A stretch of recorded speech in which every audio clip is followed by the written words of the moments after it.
For this tutorial, I'm going to start more or less where I left off.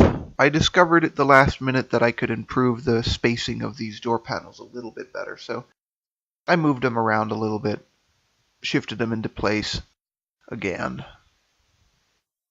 And in the end, it did help a little bit. They ended up more or less in the correct position.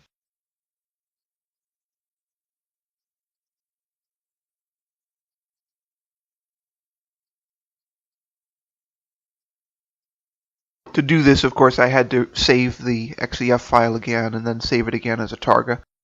Had to eliminate the transparency again.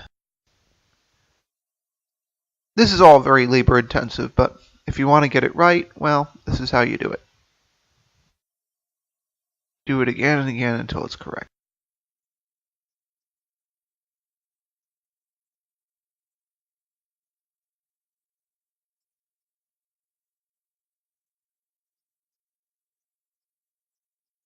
And of course, always test. So I'm going to go to Blender next. So you're never really going to know if it works unless you test. So we load the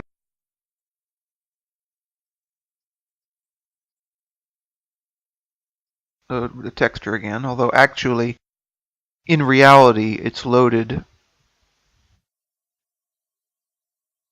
automatically.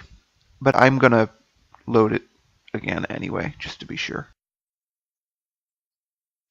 Sometimes, as we saw in the previous tutorial, some strange things can happen if you don't select everything. As far as I know, Blender doesn't store information about the textures in itself, though. It still calls them up from the hard drive. Now, another thing I had to do to clean up was to make the handbrake lever narrower. This is because the original incarnation of it was perfectly spherical in cross-section, and I knew that that was a compromise, that it wouldn't be 100% accurate. I've now looked at more photographs, and I found that if I make it flatter vertically, that is more accurate. So in this case, that means I have to scale it down on the x-axis, as you see there. And then I have to put more of a squeeze on it in the console. Again, this is not 100% accurate. It would be better to have drawings. But this looks at least a little bit less cartoonish, if that's the best word.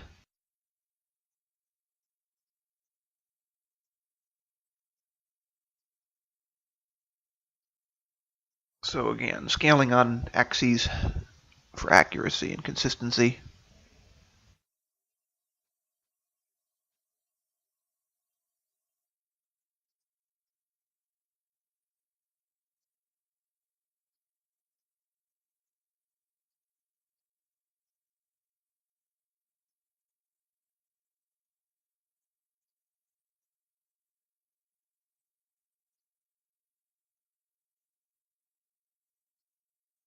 It's a little bit fine, but it could be more difficult actually, because at this point most of the work is done on it. So save that. And the next step is to add the speedometer. And this tutorial is actually going to focus on this step of adding the gauge cluster, which, because the Vega was an economy car, it only really included the speedometer and odometer, of course, seen here, the gas gauge, and the clock. And the gas gauge and clock that I use in this tutorial, I later removed because the designs were billed where I found the photos as Vega designs, but I now am come to the realization they were probably meant for an Impala or other Chevy, because I can't find any photograph with a Vega equipped with them, which is a little bit surprising because General Motors, one of the things I liked about them for so many years, is that they were very good about standardizing parts. So most of the interior parts in the Vega you can find in other General Motors cars, but this looked to be a little bit more specific to the Vega. This speedometer was also used in the Nova. That's another possibility that that's where they got the incorrect gas gauge and clock. And as well as the Impala, if I'm not mistaken, the Impala certainly had this rectangular 120 mile an hour speedometer. Whether it was this exact same one is not something I've been able to verify, but this is the same one as the Nova.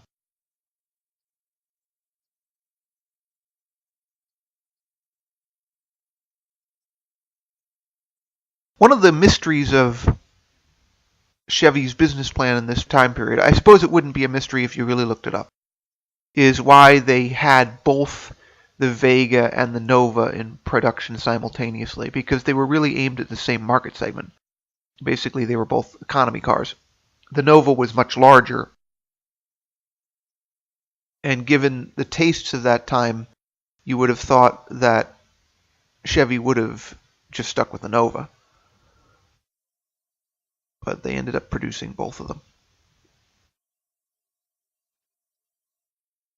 That's especially surprising, of course, because if somebody wanted a small car that was economy, they also had the option of getting a six-cylinder Camaro.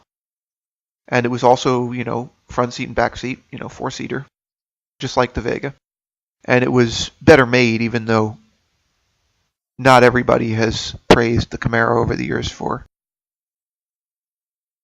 build quality alone, since it's not an expensive car.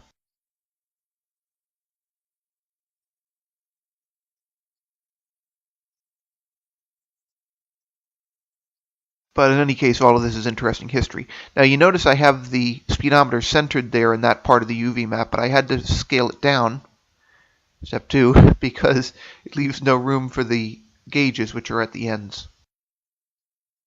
Another thing you'll see in a later tutorial is that this UV map is mirrored from what it's supposed to be. So that's going to have to be flipped around because all of this is going to show up in reverse.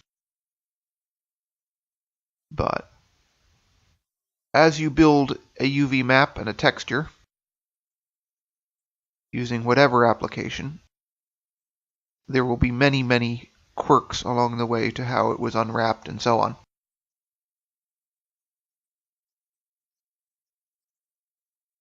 To the best of my knowledge, unless you unwrap a UV map piece by piece, which is very, very tedious, you're going to have some kind of problems with things like that. There's the clock, anyway.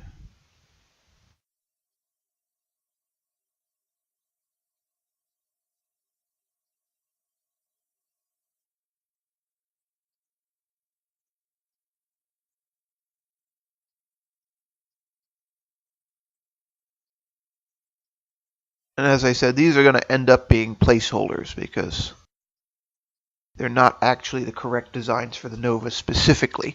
They're authentic for Chevy and authentic for the time period, but apparently they weren't. I haven't found any example of them being used in the Vega in reality.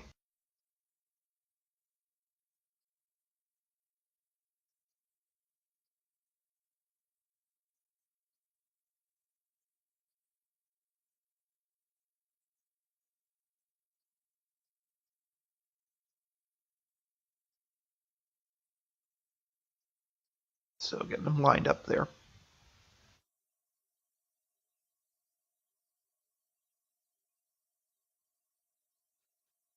And as you can see, I mean, a lot of this has to do with scaling into the UV map. The opposite option is to change the size of the UV map as well. But I've found that proportionally, you can screw that up even worse than Blender can if you try that. So I chose to go the opposite route with this. So until the next tutorial, thanks for watching.